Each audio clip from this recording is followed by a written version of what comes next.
new episode नोंथांमोनखौ गोदानसिन बरायनाय जाबाय आंनि चेनेलाव आरो आंनि गोदान भिडिअ एपिसोडआव नोंथांमोना आंनि भिडिअखौ इन्टारेस्टेडबा नायलांबाय थाबानो जाबाय आं दिनै लादों नोंसोरनो आंनि लाइफखौ मोननैसो बाथ्रा शेयार खालामनो थाखाय आरोना दे होमबा नोंथांमोना आंनि भिडिअखौ नायलांबाय था जेब्लासिम नायबासो बुजिगोन आरोना आंनि मोननैसो बाथ्राखौ दे होमबा लोगोफोर नायबाय था लोगोफोर नोंथांमोननि सिगाङाव फंनैसो बाथ्रा शेयार खालामनो नागिरनाय बेनो आरोना नाय लोगोफोर बे जोंनि ग्राउन्ड बेयावनो जों प्रेक्टिस खालामो बेनिफ्रायनो जों गोजानाव गेलेनो थाङो गोजानाव गेलेनानै देरहासार जानानै फैयो आरोना आं गेलेग्रा बे गेमानो जादों आर्सारिखौ आं गेलेयो आरोना स्करारा सोरबा दिनै जोङो प्रेक्टिस जोबखांनानै बे टार्गेट बर्डखौ बेनारजों खोबनानै गारबोयो जाहाथे अखा सियैनि मर्निं लोगोफोर दा नै जोंहा सोरांथ'वाखै आरोना सोरांहां जाबाय दा सारिथा बिदिनो सारिथासो जाबाय आरोना टाइमा होमबा दा आं नै मोखां सुनोसै मोखां सुनायाथ' सुखाबाय एसे दुगैनांसिगौ दुगैनानै आं गेमाव थांसै आरोना आं दा बे गेम गेलेनो नागिरनाय आरोना खेला गेलेनो नागिरनाया आर्सारि जागोन बे सेकेन्ड खेलो इण्डिया जर्नेल आर्सारि लिग आरोना बे लिगाव आंबो बाहागो लागोन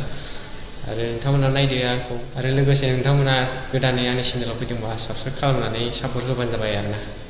दाख्लै समनिफ्रायनो उन्दुनो हायाखै आङो मानोना बे गेम दङना गेम दङबाथाय गोसोआव उसुखुथु मोनथारो एपिसोड बेरलायलाजोबो टेनसन लानाय जायो आरोना एसे प्रेक्टिसनि दारै ओमफ्राय नोंथांमोना हस्टेलनि सिनेमाटिकखौ नायग्रोदो गेम थांनायनि सिगां आंनि सिगां हस्टेलनि हालोदखौ नायग्रोदो आरोना दे होमबा लोगोफोर नायदो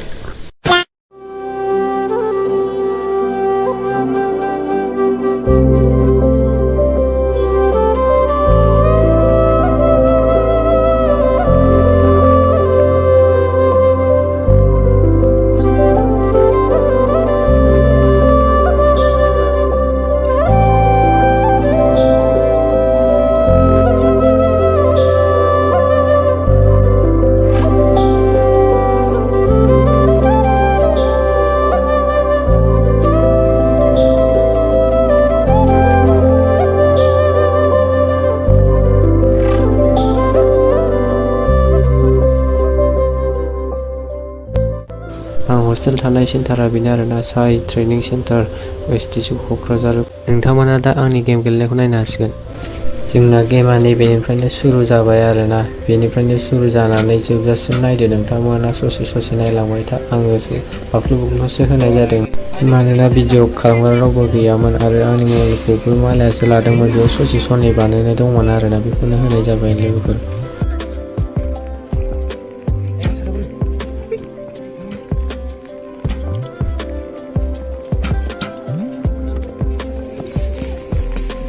Ceremnya.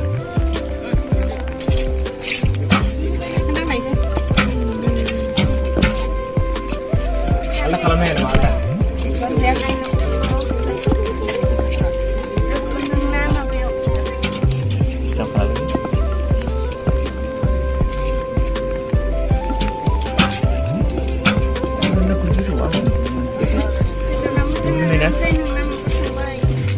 जोङो सयथा बेलासिखौ गावखांनानै लायनो थांबाय आरोना बेयो लानानै फैनानै आरो बेखौनो गावफिनबावनांगौ जोङो गासै टटेल 12 बार जायो आरोना 12 राउन्ड थांलाय फैलाय बे 12 राउन्डआव जायना बांसिन पइन्टआ बारा जायो बेवहाय फार्स्ट सेकेन्ड थार्ड प्राइज होनाय जागोन आरोना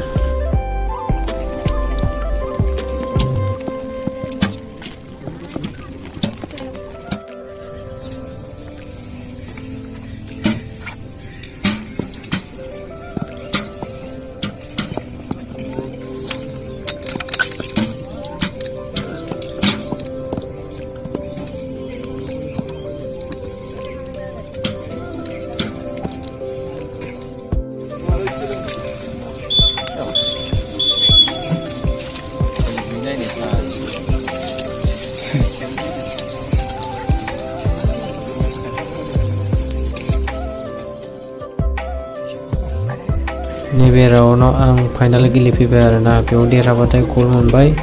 आरो जेनबाथाय सिलभार मोनगोन आरोना बे फाइनाल राउन्डआव आंनो गल्ड मोननो हादों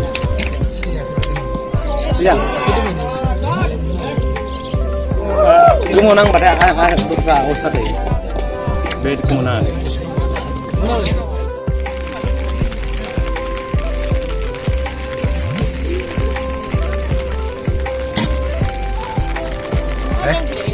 लोगोफोर बे गेमा बिराद अखाजों गेलेनाय जादों आरोना जोङो ओमफ्राय दा जोब्बाय फाइनाल राउन्ड जोब्बाय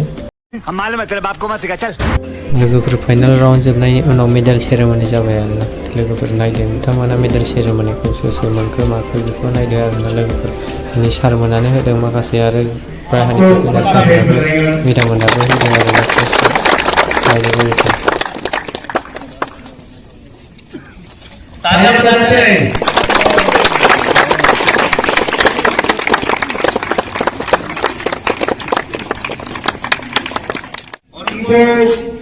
पटका देकर सम्मानित करेंगे मस्ती में जनाइको SAI centre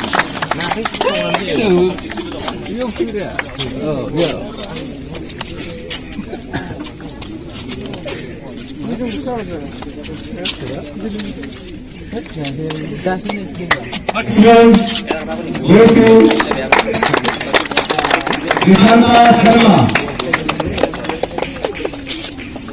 Arjun, silver medal, Arjun,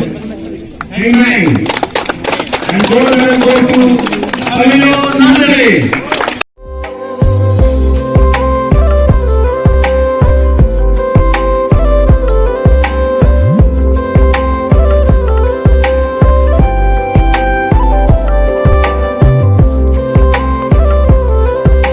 खत्म लोगोफोर आं भिडिअखौ बारा गोलाव खालामजोबनो हायासै मानोना आं बे समाव बिराद बिजिमोन आं गेमसो गेलेदोंमोन नालाय नोंथांमोना गाज्रि मोननाङा आंनि भिडिअ खालामनो हायैखौ जा हायो आं नोंथांमोननि सिगाङाव शेयार खालामबाय आरोना माखासे बाथ्राफोरखौ आरो नोंथांमोननिसिम फंनैसो रिकुवेस्ट खालामनाय जायो आरोना भिडिअखौ मोजां मोनोब्ला लाइक खालामदो शेयार खालामदो आरो साबस्क्राइब लोगोसे खालामना होदो दे लोगोफोर एक्सुवेलि लोगोफोर गेमा जोब्बाय आरोना मोनबाय नै मानै बिराद खस्थ'यैसो मोनदों दै अखाजों सिजानानैसो मोनदों नोंथांमोनाबो फंबाय बिनानावमोनाबो जोंनि सेन्टाराव फैनो हागोन गेलेनो गोसोबा इन्टारेस्टेडबा आरोना आंनि इन्सटाग्रामखौ फल' खालामदो आरो इन्सटाग्रामाव मेसेज खालामबानो जाबाय ना होमबाना मिन्थिगोन नोंसोर साइ हस्टेल सिलेक्सनखौ माला जागोन